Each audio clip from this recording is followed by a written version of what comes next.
What's up, world, and welcome back to the Global Frequency. I am Nefarious. And I'm Frequency Girl. And tonight we are joined by the one and only Arman Nasim, award-winning businessman and content creator, here to talk to us all about his new comic book crowdfunding campaign, Elixir, now available on Kickstarter.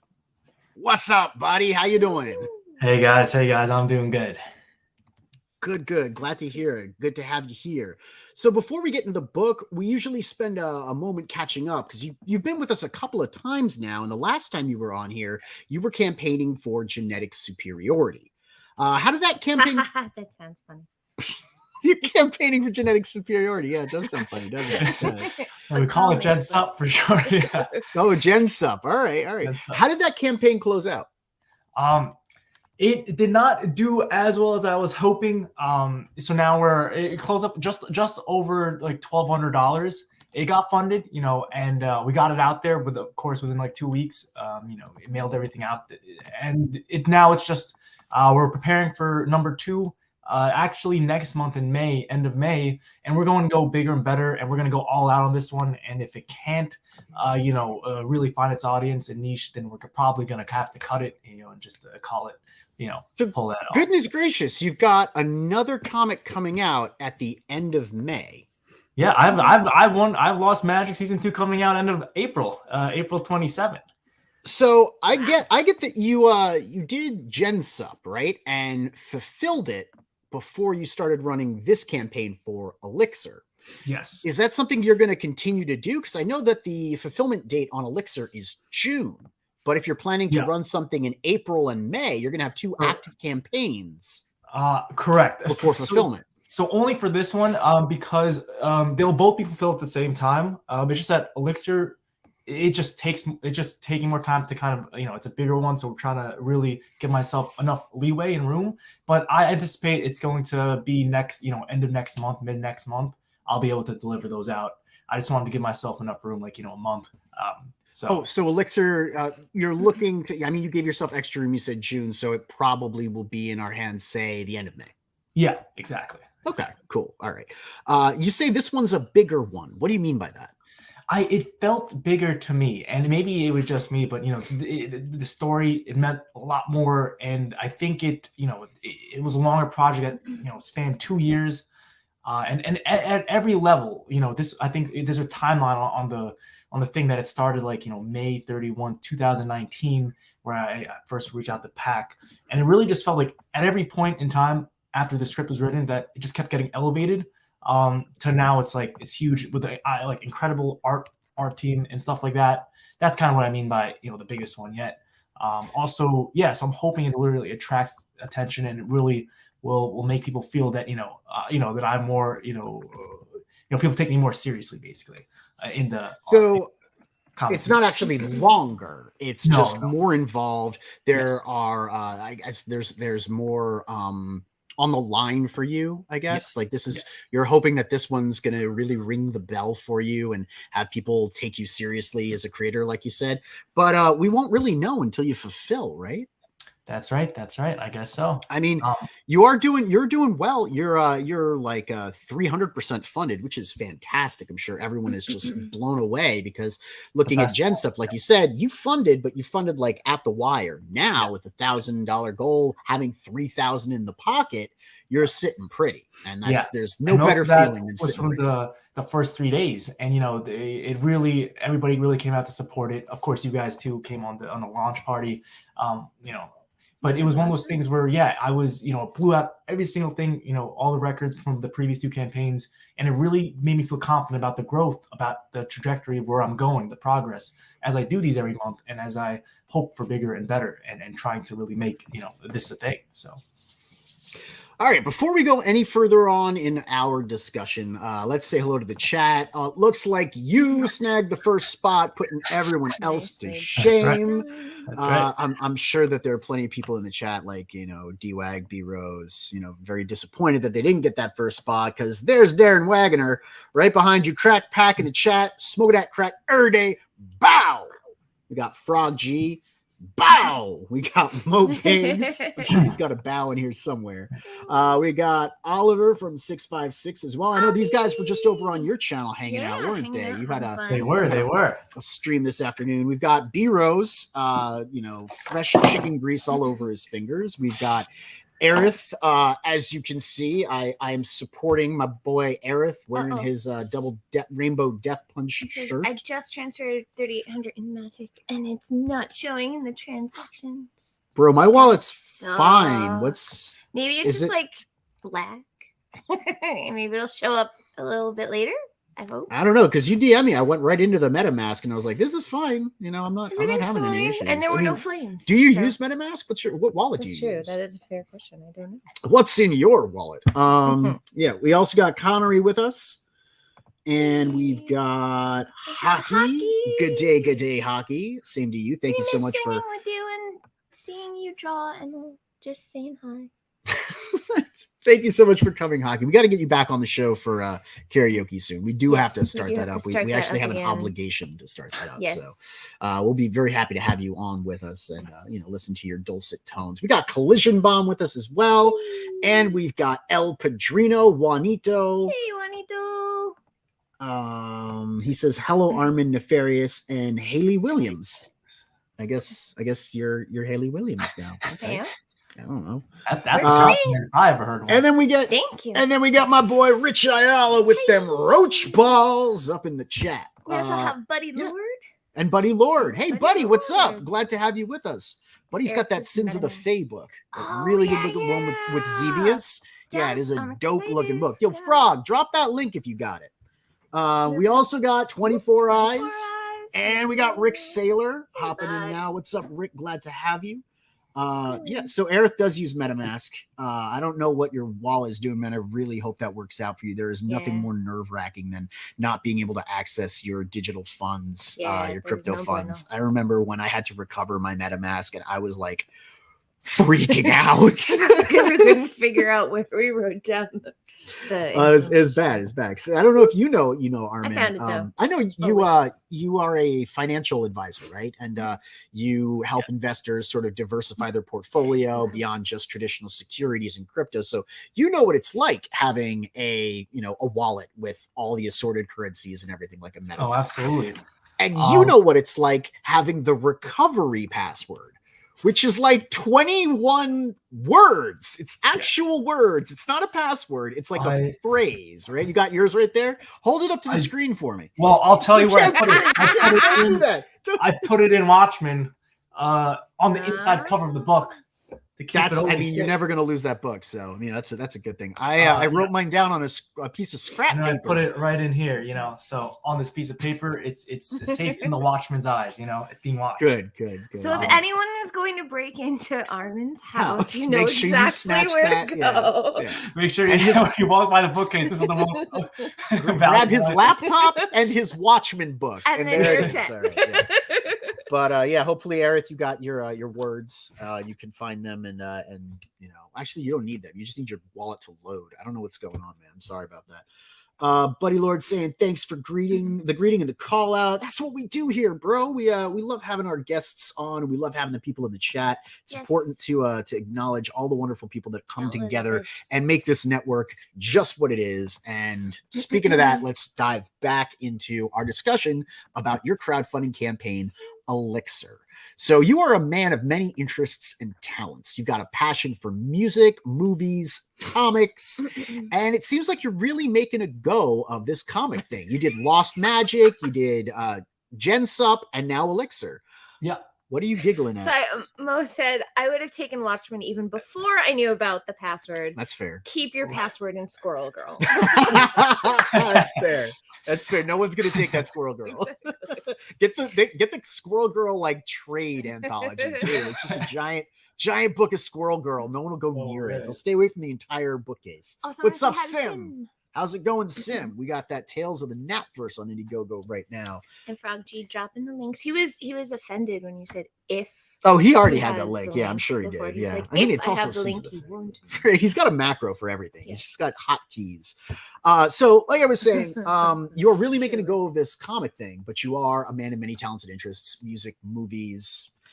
What else have you been up to recently besides working on these comics?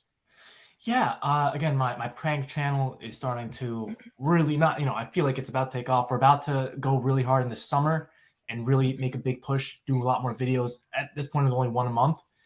Again, that was lots of reasons. It was cold out, COVID. But now in the summer, we're going to have some more fun, maybe go to the beach a lot more pranks like that, out and about in the parks. People are more available and, eager to kind of get out and talk. So yeah, definitely excited to make a push over there. And then, yeah, lots of, more content like that, video content, I think, is in the pipeline. Oh, that's awesome. I mean, I can't wait to see you get chased through Washington Square Park by angry NYU students who don't like Spider-Man. We got Dark Gift Comics with us. What is up, Anthony? Can't wait to have Anthony on the show. It's going to be great to see him. He had 2 fantastic campaigns so far that, we had him on for. We got General Piggy. What's up, my friend? And so, working as a financial advisor, do you advise any of your clients to speculate in the comics market? That's an interesting point. I do not, but some people do want art, and it really depends on their personal preference.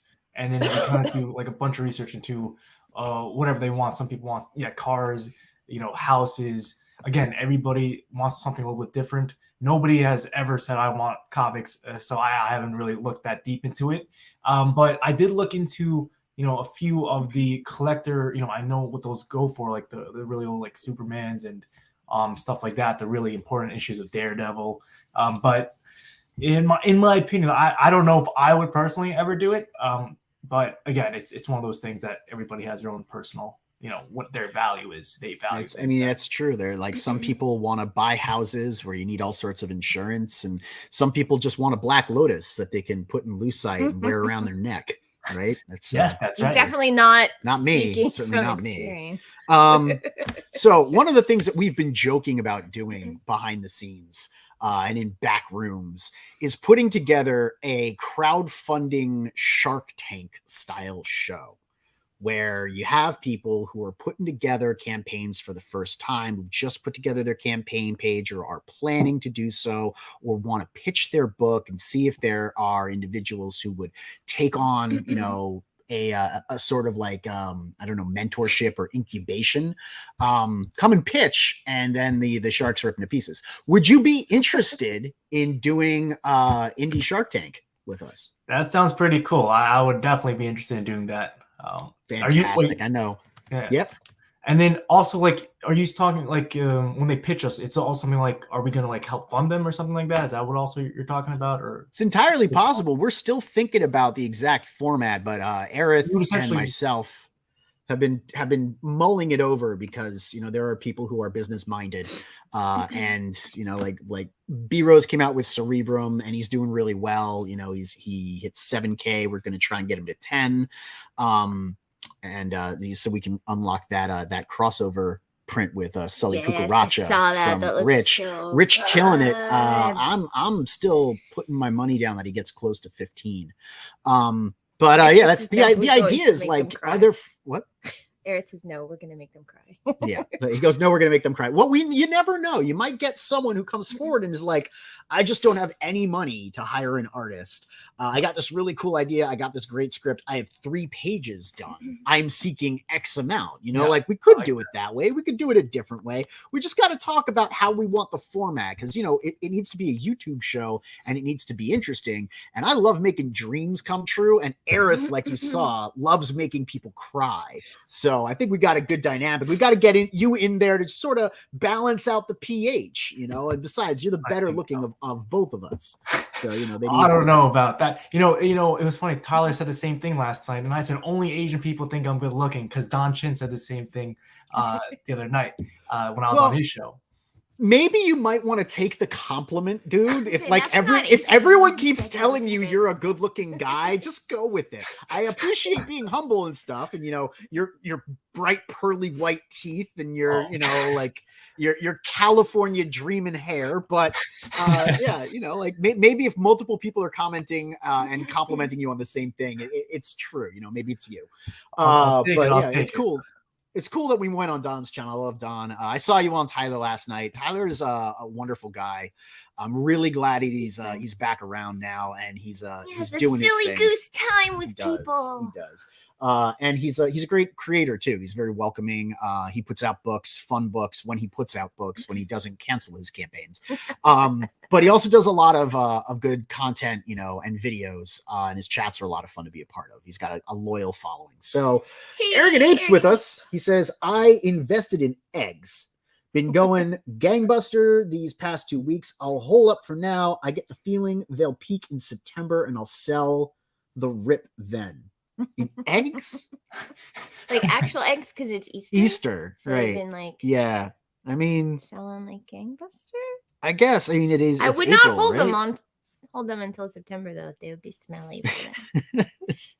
So one time in college, we mailed Easter eggs to our friend in Texas, and by the time they got there, they were very smelly.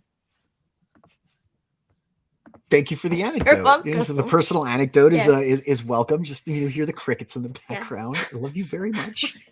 So all right. So more meat and potato questions. Why persist in the comic book medium? Why not pursue something more lucrative like film? You're a business guy. You understand what it's like to, you know, invest in something and build it. I understand you can invest in comics on the low end, but why not pursue something more lucrative like film? Are you planning to develop any of the comics you're making right now into Netflix pitches or adapt them for the screen? 100%, Neff. And, you know, we always talk about how to take things to the next level. We talked about that before. You know, these stretch goals, we're going to get bigger and better every time. And I'm always on the cutting edge. And what I'm working on now is 2 things: music and animation. And I'm sure you know that's why Pedro is is always. Pedro's awesome. Yep. Yeah. He's part of the team now. And it's one of these things that I really see these 2 things and taking all these IPs and really taking it and going out. But, you know, at the end of the day, why I actually chose this is because I wanted to have a book on my shelf that had my name on it. It's one of those things, you know. So whether it was going to be a written, you know, just regular novel, or I really fell in love with art, and then I'm like, I want to do comics. That's kind of how it all started. And now I'm in it, you know. So I do see it going past comics, and I'm making a bigger push on the video content side and film creation in conjunction. You know, I don't want, you know, everything to be in one. You know, I'm trying to buy my. Yeah, you don't want to put all your eggs in one basket, to continue Abe's metaphor. Yes. But yeah, that's very exciting, because I'm considering doing the same thing, pushing into animation. I definitely want to do an animated trailer, at least for the next campaign. And one of the goals was to do an animated short, just the fight sequence that I want to animate, because syncopation and you know, just anime fights is a thing that, like, I see a lot of people doing, and they're very eye grabbing. And, you know, like, if you can use music and visuals that way, I know when I was in film school, a lot of people got a lot of praise for the rapid editing that, you know, they do putting those things together. And, you know, I do have some editing and directing talents. I did our trailer, our old one, which looks like crap compared to what everyone else is putting out now. It was really good when we at the time, but you know, it's what, like 6 months? No, not even. It's 4 months old. Well, I mean, for the campaign, it was 6 months. So fast. 6 months old. It's old news, man. It's by that time. Yep. It's yesterday's comics or today's fish wrapping newspaper or something right? Like that. Mo says, I'm trying to hook Danny up with a job gathering wild cassowary eggs. Oh, dude, he will get the crap kicked out of him. Cassowaries are nasty birds. I mean, I think they're awesome. Big blue ones with the horn on the head and the raptor feet. Yeah. I want one. But I just want to throw in about the music thing. You know, have you guys watched Arcane, the Netflix show? Oh, yeah. Yeah, absolutely. So basically, that song by Imagine Dragons is still charting like top 10 in the world. Yep. And that's basically that song outlived the show, you know, as good as the animated show was. That's what I see, you know, it's bringing that to comics. You know, nobody else is really doing it. I'm definitely going to be on the forefront of that.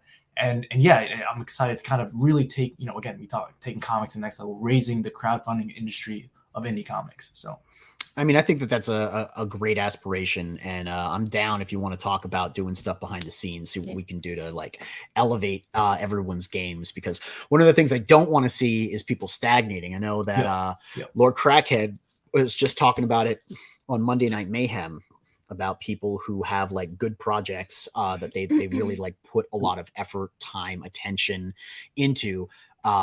Raising the game, and other projects that don't quite measure up to that haven't been performing as successfully this year. Last year there was a renaissance in crowdfunding, and that's coming off of the year before that, like 2019, 2020, both rough years because of COVID. But in crowdfunding, there weren't the greatest offerings.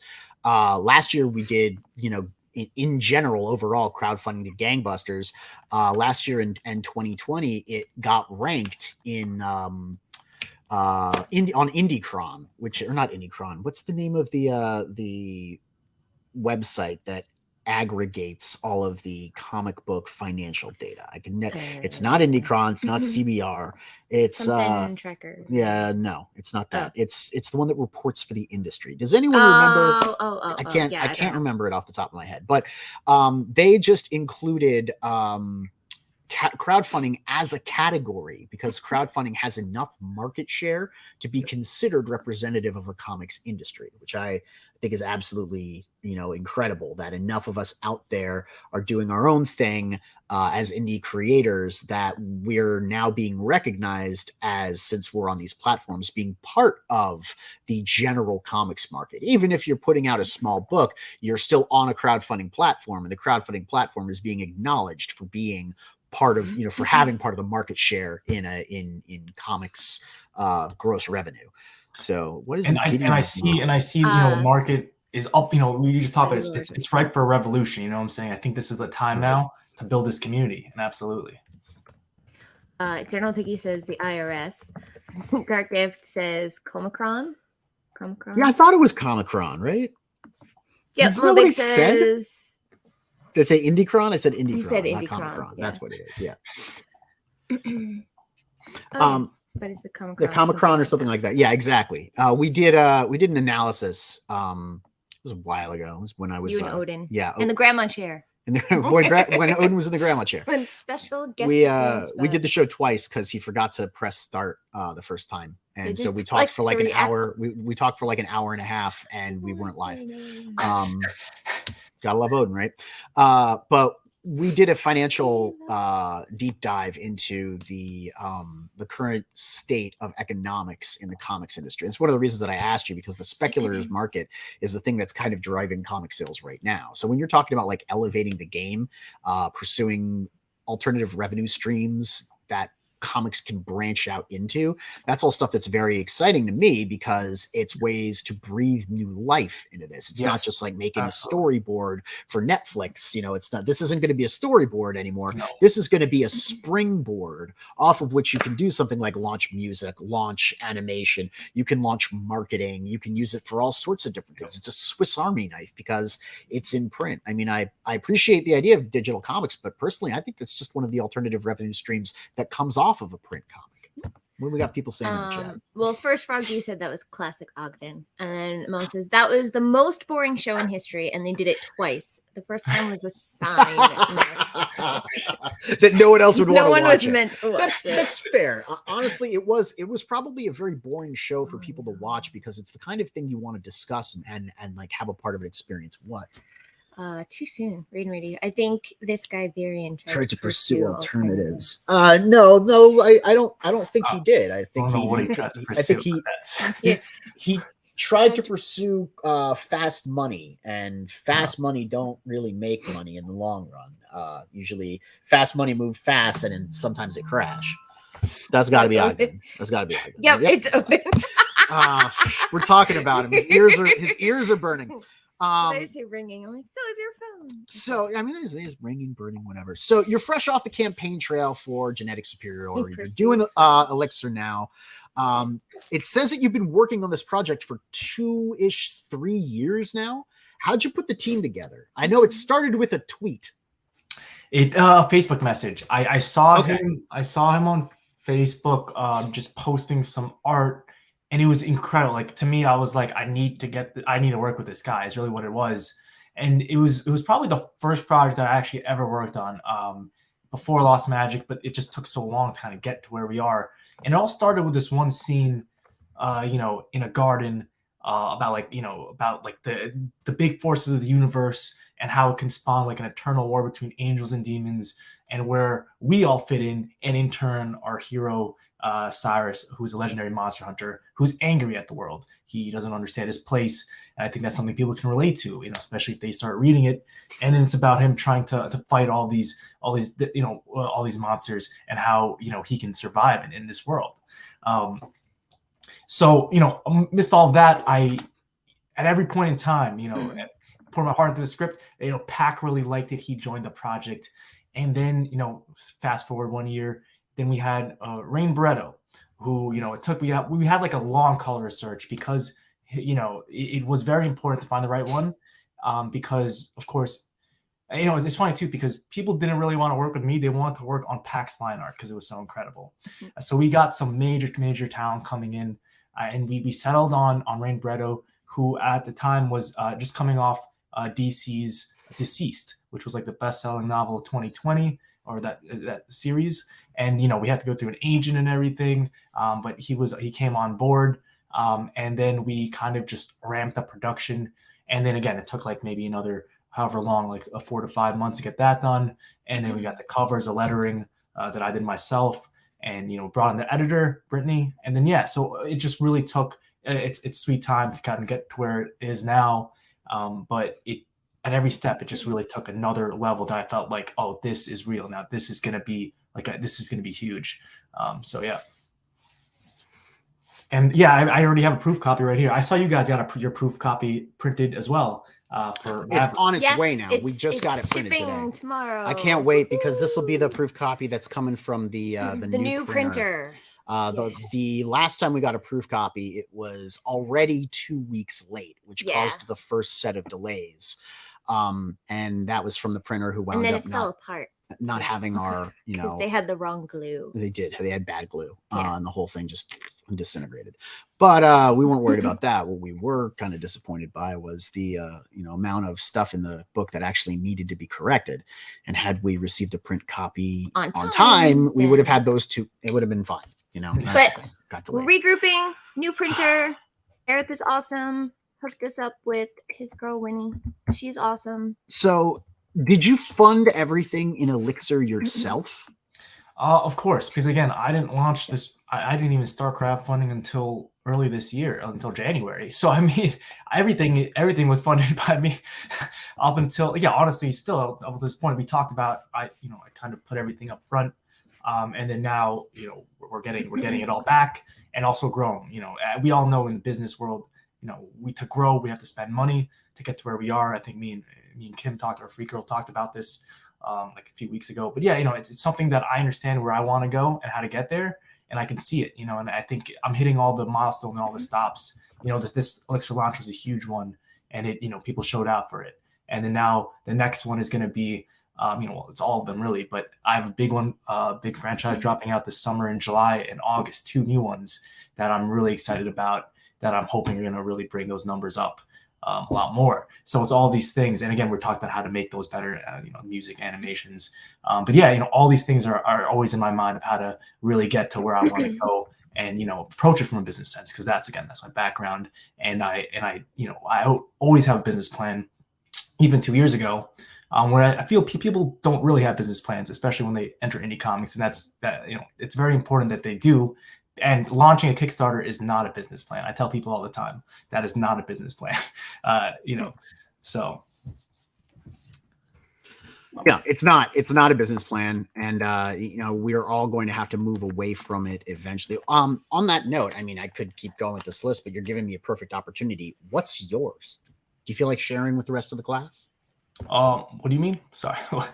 You said we have to move away from crowdfunding eventually. No, I don't mean move away from crowdfunding. I mean, it's not a business plan. Like, you can't rely on crowdfunding to continue your income. It's not persistent. Yeah. You're not getting royalties off of it. You're not getting residuals off of it. It's not providing you passive revenue streams. You have to go and do other things with your IP, be that, licensing it to somebody so you can get the royalties off of whatever it is they're doing with it, adapting it for other mediums and reselling it, packaging it with a slate of other things and getting it distributed to stores. Going off of crowdfunding, the aftermarket is kind of like what we can call it, because it's after crowdfunding. That's where you have to make the book live in order for you to continue doing this. You can't rely on crowdfunding. It's not a business plan. So what's yours once you're done crowdfunding? What do you do? Absolutely. So cons, stores, me and Sam Quinton, we're making a big push to kind of push indie crowdfunding indie comics into stores, and we're leading this charge, and it's really people are being very receptive to it now that Marvel and DC sales are down. A lot of comic shops want new product, believe it or not, and of course only the bigger ones do. Not the ones that are relying on Marvel and DC are not making money. So it's one of these things where you have to find the good shops, and again, going to conventions, really expanding your audience base, because it's about building those true fans, and those true fans, and you can sell anything to them, right? So it doesn't even matter if it's a book or something else. Or whatever you have in your mind. But yeah, my business, the business plan, it actually wouldn't move away from Kickstarter or crowdfunding. It's one piece of the puzzle. There's I'm not suggesting you don't crowdfund. I just want to put that out there. I'm not suggesting that you don't use it as proof of concept. Boom does it all the time. A lot of the a lot of the industry publishers that are out there will crowdfund a title to gauge interest, to see how it's going to perform, and to make enough to release it and publish it through their own title, then let it go to stores. It's a way you're essentially getting a free publication, like you're pre-selling to enough consumers directly, not going to stores, giving them the discounted store price because you have to give them retail versions, but you're going direct to consumers. That funds the printing. The printing's ready then. You know how many people want the book, you gauge the general interest, and then you can turn around and go to stores. So absolutely, crowdfunding's part of the picture. The question is, we've all figured out how to crowdfund. Everyone knows, at least for the most part, everyone who's doing it has figured out, cracked the code on what needs to be done to increase your numbers and sales, your presence, your visibility, your campaign totals, how to go and market your stuff, what kind of things sell, what kind of stretch goals you're going to want to put out, how to incentivize backers, all that other stuff. That's part of the code for crowdfunding. We need to crack the aftermarket. And I know you and Sam are looking at going to stores. What else is there? Can you, off the top of your head, think that there are other places? There's two other ways, and you have to be on the cutting edge. This is where being on the cutting edge in being on the forefront of new technologies help. Whatnot. I tell people, do you guys know what Whatnot is? It is an app that kind of connects you directly with the collectors that we were just talking about, comic collectors anywhere in the world. Mostly in the US, of course.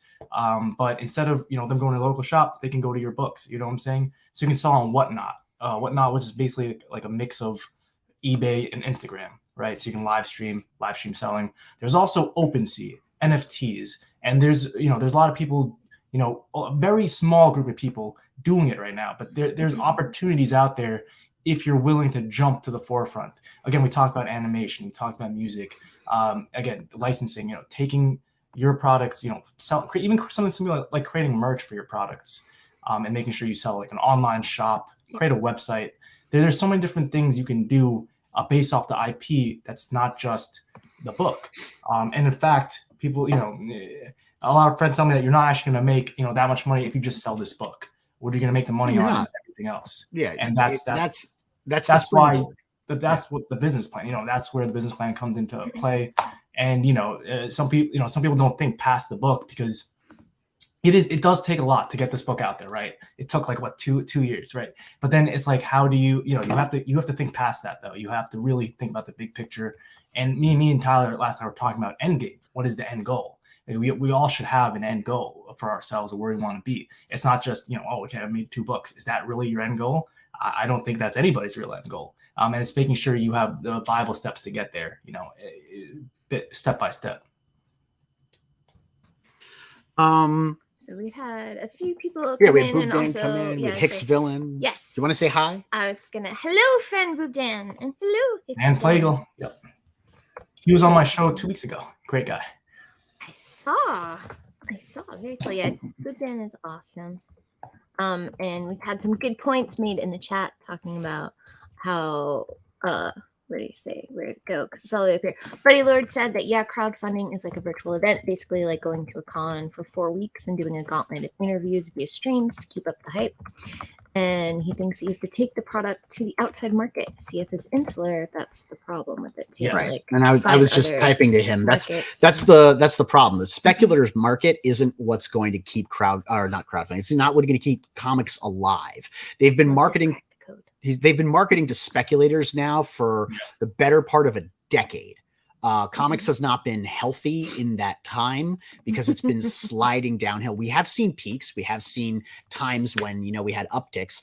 There are a lot of books that go to stores, but there aren't a whole lot of books that leave stores. There certainly aren't as many books leaving stores as there are going to stores, as evidenced by the giant stacks of stuff in the back of the store. Stores order stuff and they don't always sell out. You will see secondary orders, but often those secondary orders come with store exclusive covers. So you're re-upping in the exact numbers to get store exclusive covers, which are what sell in the speculators market. So you see these major companies have all these variants, and the only way you can get a certain variant is to order like 10 copies of, X-Men, whatever.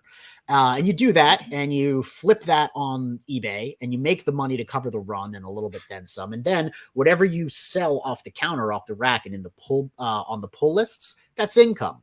At the end of the day, though, someone's going to want that cover. So your reorder, which you get cheaper, you get the cover with that. And those inflated numbers make it seem like stores are really ordering the crap out of comics, but they're not moving those comics. And that's the problem with ComicCon and those numbers. ComicCon isn't transparent because they don't have the second side of the equation, which is, okay, these are the numbers of books going into stores. They don't report the numbers of what's going out.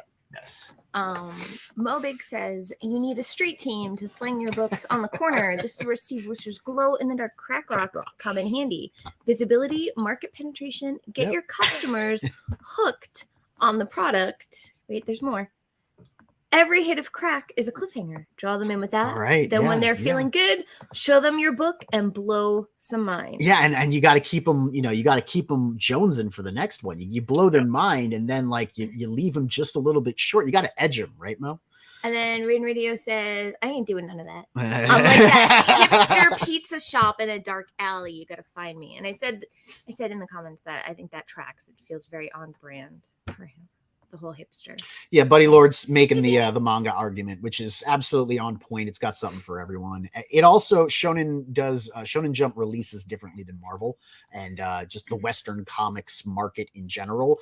All of the manga studios over there, they respect each other in the market. There's not this weird like tit for tat. We're going to do a huge crossover event. Okay, we're going to do a huge crossover event.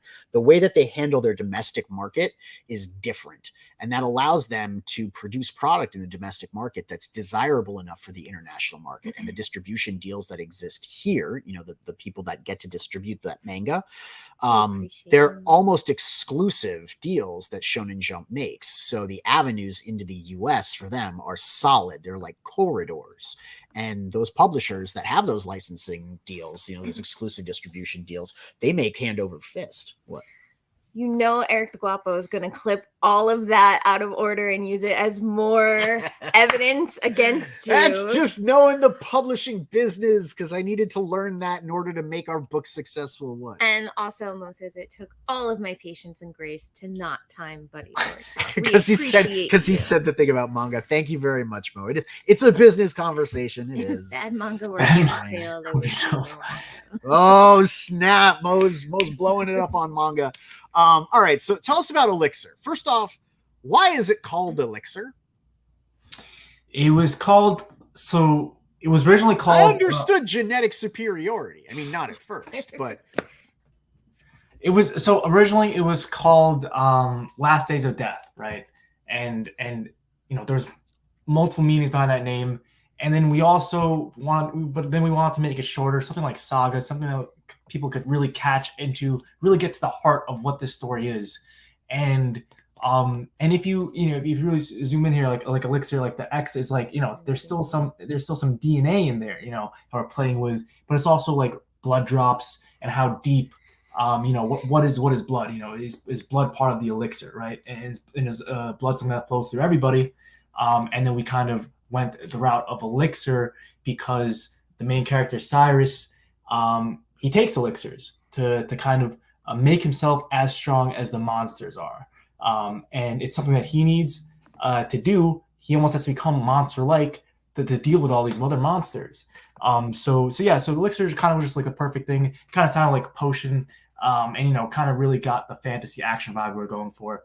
So I liked it. It stuck, and we went away with it. Mobix says, I think we need a certain elixir in this chat by the name of WWeeb40. Oh, is that the medal? Your medal, yes, colored by Marcos Martins, correct? Yep. Yes, Marcos Martins. Marcos is awesome. Yes. Marcos did so much Marcos work for us. He's lying in a pool of blood, monster blood, and we're right behind him. He's a monster. So the ominous glowing eyes. Yeah, he needs some companions in that hot tub of blood. I try to hate the weepery and not the weeb, Nefarious. Well, that's a good thing, because you would not hang out with beers. So who are the characters? Who's the main character in Elixir, and what's the protagonist want? Yeah, so it's Cyrus, and again, it's simple. He wants to rid the world. He hates monsters. He's been doing this a long time. He's a legendary monster hunter.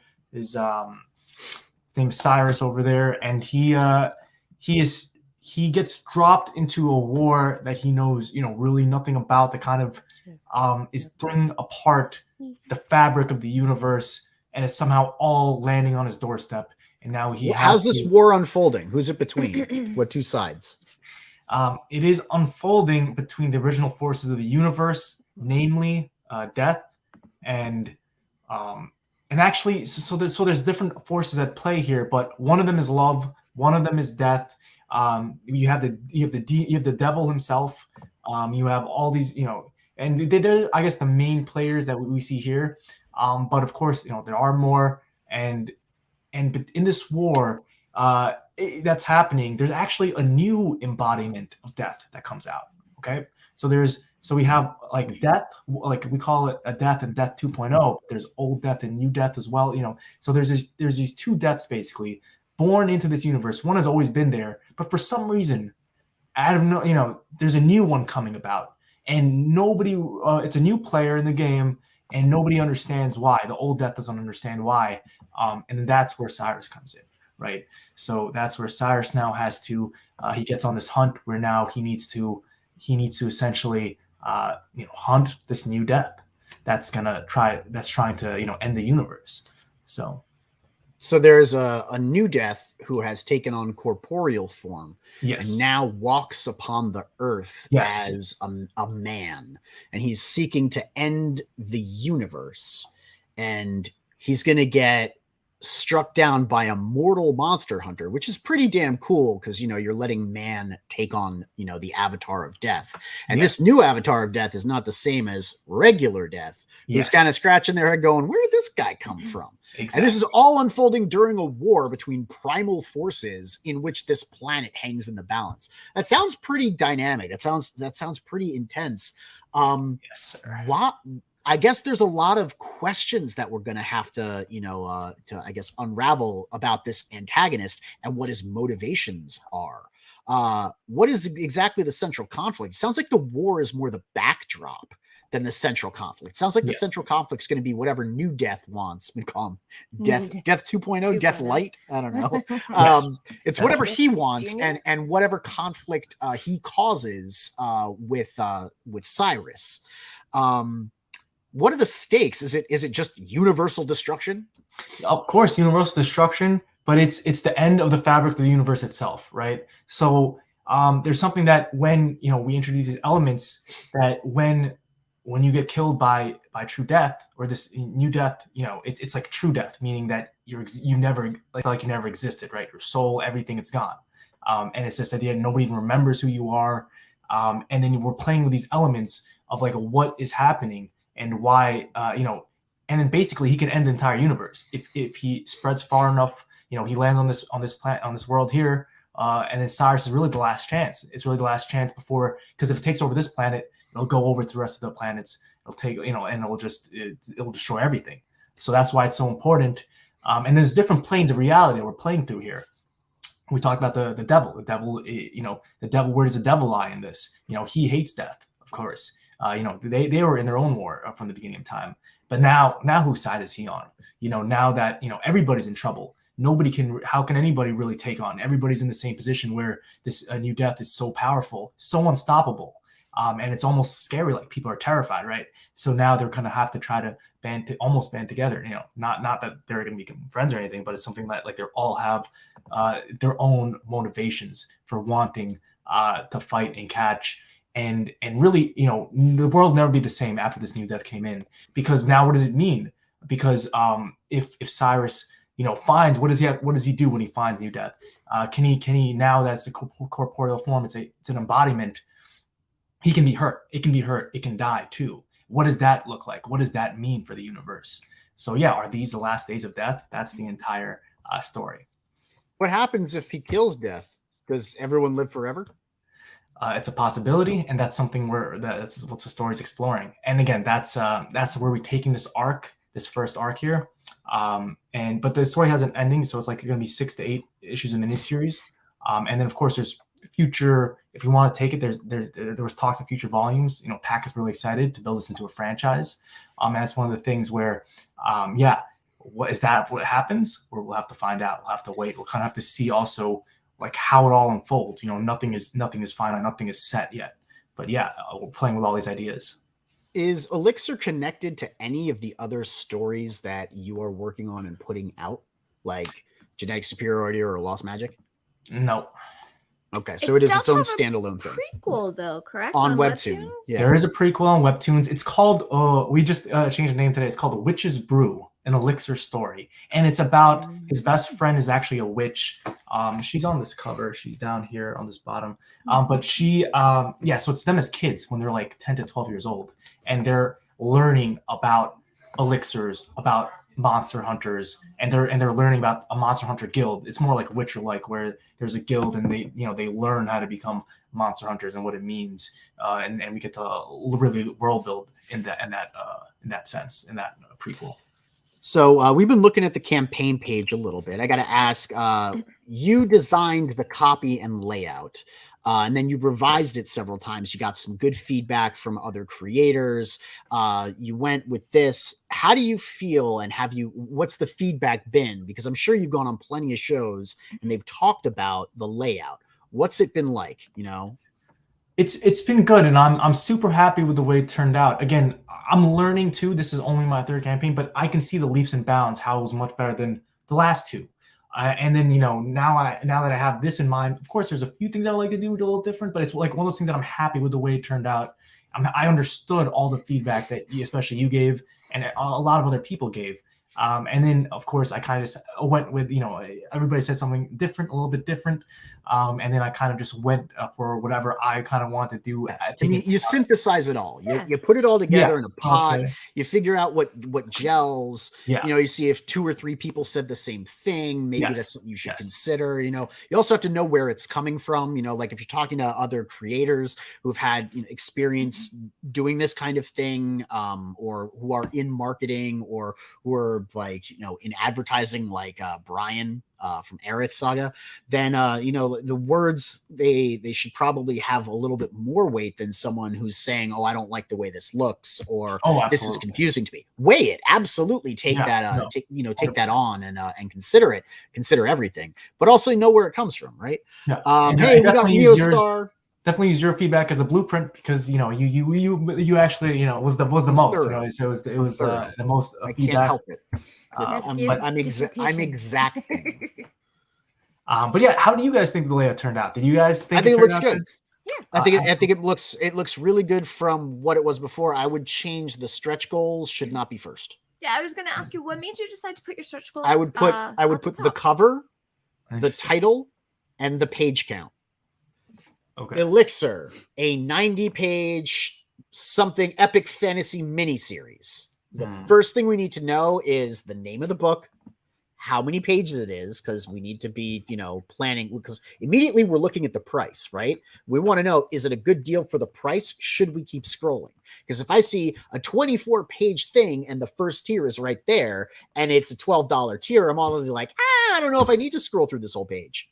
You need to tell them what they're getting right up front. And I get the idea of putting the stretch goals there because you're incentivizing them to keep going. Oh, what else is the next thing we're getting? Oh, he's funded, so what's his next thing going to be? I get that. I do. But you need to get them on the hook first, so the point where they get to the stretch goals and like, okay, yeah, I'm considering backing this. They're the incentives. That's just my own personal take on it. I do like that you changed it up and went with keychains. Keychains are cool. Cute. Yeah. And they look good. I like the designs. Yeah, I'm a fan of you adding extra pages so long as those pages are already done. Yes. One of the things people, especially someone like you who is on a very tight release schedule and wants to fulfill in a narrow amount of time, because like you said, one of the things you don't want to do is run overlapping campaigns or multiple overlapping campaigns. Yeah. You will learn, your backers will get annoyed. If you have not fulfilled books and are currently running campaigns for other books, that will go poorly for you. Right. Ask Richard C. Meyer. There are plenty of people who know and have learned from the experience of, why isn't my campaign doing well? Well, it's because you haven't fulfilled the other one, and people are waiting on that book before they want to take a chance on this book. Don't run 3 overlapping campaigns. The point is, for someone like you who's trying to narrow release, who's trying to fire them right one behind the other, you need to make sure that those pages are done, ready to go, and ready to add, like as soon as the book hits the ground and goes to print, because you can't delay the print proofs, and then going to print. Speaking of which, who's doing your pre-press? What does pre-press mean?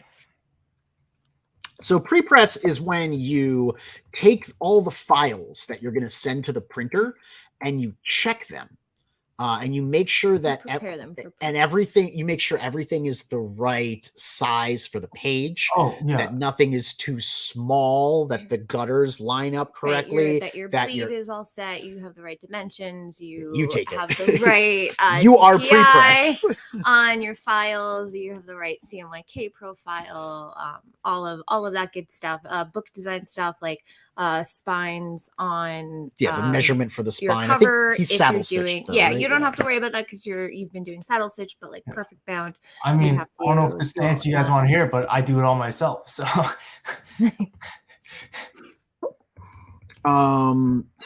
let's look at the price points real quick, because one of the important things with crowdfunding and as you are going along is tightening your margins to provide the best value without hurting yourself, right? Yes. Like you want to be able to keep a tight margin, especially if you're releasing so many. You can afford to do that because you have persistent, like ongoing campaigns. You don't have a big downtime between anything. It's not like you're going to starve if you have campaigns going out. So what are the price points right now? Rain Radio says, I need someone for pre-press, but no one knows what I'm talking about. Recommendations needed.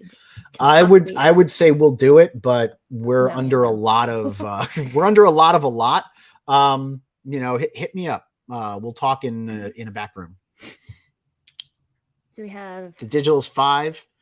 The digital plus the digital ash can is 8. Okay. The Elixir of Life is the main print copy for 10, as well as the lethal dose tier, which is the one before it. Yeah, the digital ash can and the digital. So this is the first basic printed tier is $10. $10. How many pages is the book? 36. That's a good price. deal. Good job. That's a very good deal. That is a sale right there. I'm trying to, I don't want anybody. I want to welcome prices here. I want everybody to jump on board and not give them a reason not to. So. And what's your shipping?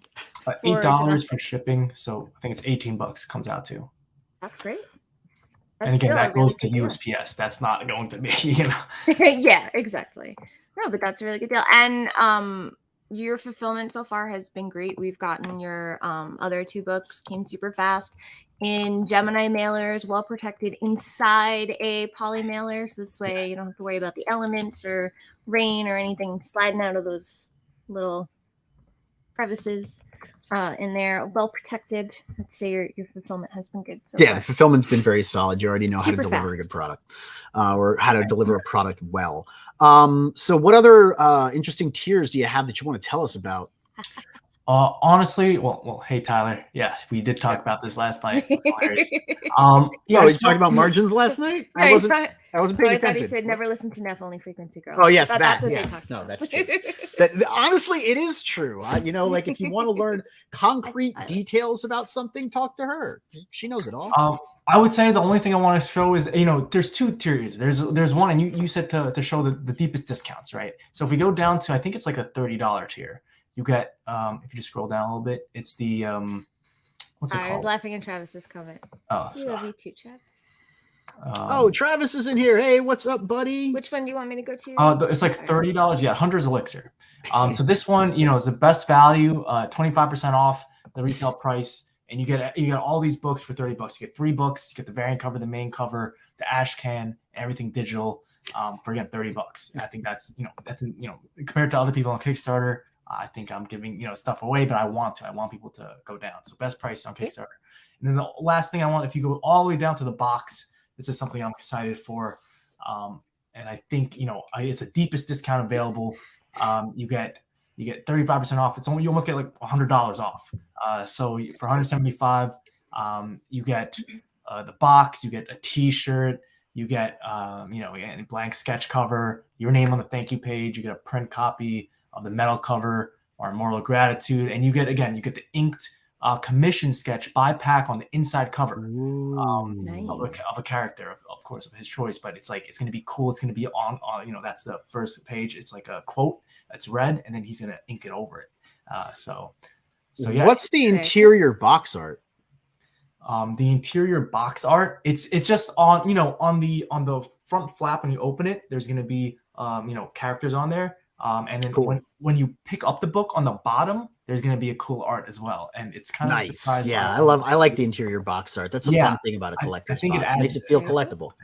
Yeah. And then I want people to keep it in the box. I want people to, the artwork is gorgeous on the box itself. I want people to keep it and put it on their shelf with the books inside. So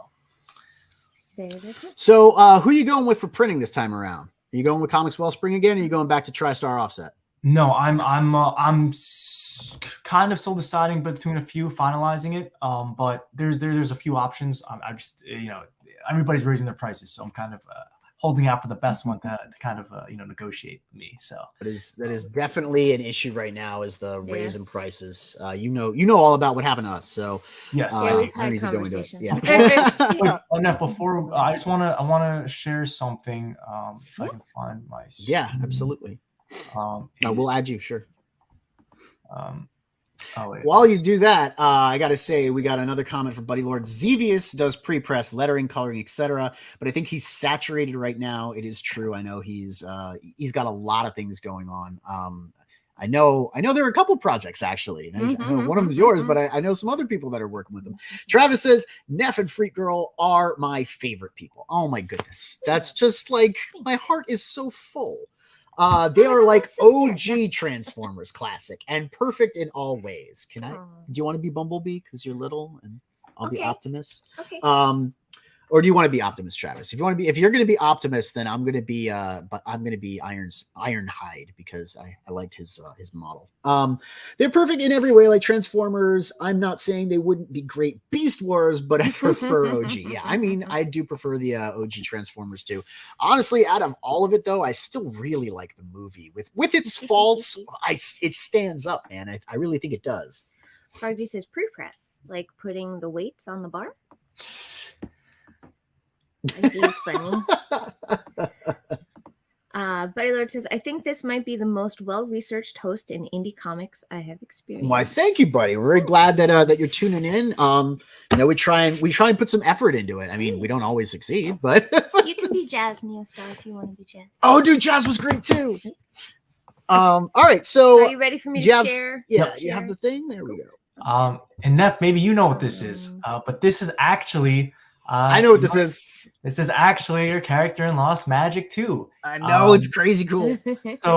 So you're the only one who took this tier, and I wanted to kind of really go all out. So 2 bonus pages are going to be added to the the book, and an additional pinup will be added. And it's going to probably be another interior page. It's going to be a full pinup of this character. All these are going to be colored. It'll be nice. And we're going to get a special guest artist onto to really do this justice. And the character's name is Ryla. We talked about it, that it would be based on a raven, and she has a really cool power where she can turn invisible for short periods of time. And this is her. She's going to join the Estrelon's crew of the rebellion, or the mini rebellion going on there. And then right there you can see the little spirit bear, and where they're headed next. I love it. That's awesome. It's a good looking character. I like her. I like her design. She reminds me of sort of like a Raven Harpy. Yep. It's cool. I'm really looking forward to Lost Magic 2. I really enjoyed the way that you did the first issue, like the scratchy art, the color. It looks very different from a lot of the stuff that we're experiencing in indie comics right now. Well, thank you. I appreciate that. And, thank you guys. I wanted to take your pledge and invest it back into the art, invest it back into the book. And that's what I did here. I didn't just take the money and run, like some people do. That's true. I mean, you didn't take the money and run. You took the money and you invested it. You could have taken the money and sat on it and done something with it. Some people take the money and straight up like the devil. And, that's no good. That's straight up no good. Yeah. So do you have any words of wisdom for first-time creators who want to start creating comics of their own or get into crowdfunding? I mean, this is your third go, in as many months almost. What do you think that newbies should do to, get their feet wet without falling on their face? Talk about it all the time. You got to jump into the community. First, just press launch, just do it. Your first one's not going to be good. Even my first live stream was not that good, but, we got better. And now that was a fun time. I think Kim was there earlier. It was a fun time. And the thing is especially you have to meet the community, jump into the community, meet Neff. That's if anybody ever asks me, what should I do? Talk to Neff. He's going to help you the most. Neff will point you at the other people to talk to. There are other people you need to talk to. Go talk to them. But it would be like it wouldn't be just you. It would be like my web of people that I trust now. And we're talking about it with Tyler last night. That's kind of what you need. You need like a council of people, and now they know different things, and you also need this council, so you don't get only one opinion that works. There are multiple ways to do things. And it's good to kind of take it all in, soak in all the knowledge, and then really just do whatever you want. Use that, take it all in, and then end up making those final decisions yourself. So yeah, that's what I would say. Really just do it, and then form a community and make friends. That's what it's all about. Yeah, man. It's all about making the friends. It's all about staying connected to people, being a cool person to hang out with, who wants to make cool stuff. And it's just important to focus on the people that are nice back. Like, don't focus on the people that aren't that nice or aren't that friendly, or because there are tons of those people, or the people don't even respond a lot of times. So just focus on the people that do, really double down on them, and just be appreciative. So. Buddy, I know what it's like, man. You funded, Buddy says, to this point, I funded just shy of 9K and spent 30K. So yeah, I'd like to do some promo with this Ashcan coming up, about to get 8K more and finish the book up. So everyone, for everyone involved. I know, but Sins of the Fae looks great, guys. It really does. And I know Buddy's had a time of it, people face setbacks in crowdfunding, and when you do, and you're not super supported by the network, it is hard to try and figure out how to handle those on your own. And you can get jammed up by an artist or by delays or running out of funding. I mean, there's all sorts of stuff that comes along, and it can be an infamous story. We've all heard the tale of Shinobi Sasquatch, but Buddy's really coming back at it, and he's coming back with a vengeance, so more power to you, man. Travis said, I just watched Arman. Did you click the button? I was just in the middle of doing it when you jumped in. I take my job. Thank you. Travis says, I just watched an Arman stream and he had everyone. I know it's like the two of you. You guys have like parties. I get jealous. Travis hosts these streams, and there's like all of these people, and he like somehow keeps them composed, and there's not that much crosstalk. And it's like he's a conductor. When my streams, when I have multiple people on, it's just blah blah blah. Everyone's talking over each other. It's a catastrophe. Like when we talk over each other. We all the time. Right? And you have great guests also, and it's fun to watch you. Like your chat's really starting to be active and fun. I want to congratulate you on Submarine Treehouse. I keep calling it Submarine Banana, but it's not. It's because you see yellow. I don't know. Yellow in a tree. I want to thank you guys, and I said it. You guys are a big inspiration. I think Neff, we had a meeting, and then 2 days later is when I did the first one. You were like, just do it, and I'm like, all right, just do it. And then I did it, and then now, it's been like 4 or 5 weeks, and now it's a great time. Now I enjoy it. I look forward to it every week. So. Travis says, I'm doing one tonight at 10 p.m. If there is a slot, Arman is welcome to come on to promote. Just don't bring don't bring pop. Travis, boy, do I have things to tell you. Look, Buddy Alert says, oh, well, thanks, man. X and I are doing our best. I appreciate Pops is mad at me. All right. Cthulhu Invades Wonderland, almost done. Hit 40K. I think it passed 40K. I don't know. I haven't checked in it, but it's got like a day or two left. It's going strong. It looks great. Travis cracked the code on this one. He really did. His anthologies are going to be huge. Yeah, like if you are ever thinking of doing an anthology, follow Travis. Travis and Russell Nolte. The two of them are like geniuses. With definitely considering it. By the way, my slate is full for this entire year for the books, though. But for next year, I know it's incredibly ambitious, but you're succeeding so far. So that is discrimination, brother. Opposite cranky. But yeah, you cannot keep the madness, brother. Oh, yeah, they were talking about it all on my stream too. Something was happening with the madness. Hail, brother! Hey, what's up, Dean? You're right on time. We're ending the stream. Yeah, you are. Oh man.